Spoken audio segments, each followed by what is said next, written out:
savons qu'en Sfirat HaOmer, nous avons une interdiction de se marier jusqu'au 34e jour du Homer, pour nous les Sfarad, les coutumes Sfarad.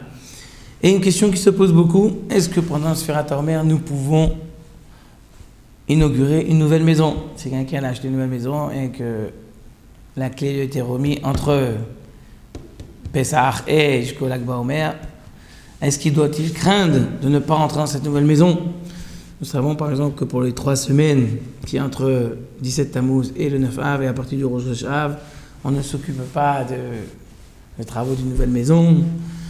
Et donc on ne demeure pas dans une nouvelle maison, c'est pas toujours un bon signe, c'est une période de Avelu, de deuil, donc on ne veut pas mélanger un peu la joie avec le deuil.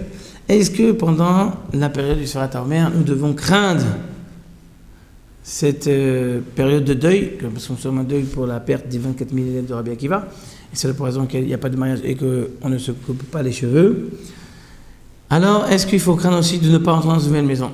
Le Rav Yosef, dans son livre Yechavedat, parle beaucoup de ce sujet-là, les pour et le contre. Est-ce que cette période est comparée comme à la période du 17 Tammuz? Nous avons déjà vu dernièrement qu'il y a une différence pour la bracha de Shehrianu.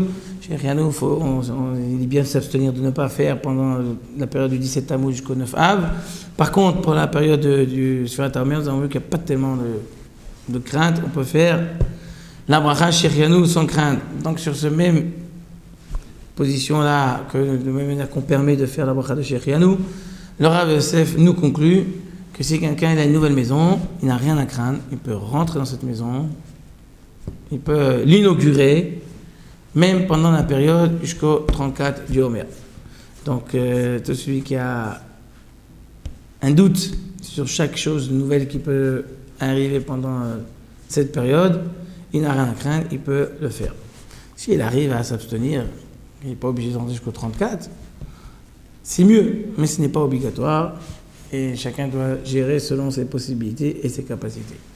Donc voilà, en tous les cas, Mazal Tov si vous avez acheté une nouvelle maison, et on vous souhaite une bonne demeure et beaucoup de réussite dans cette maison, et que des brachot. Et voilà, à bientôt.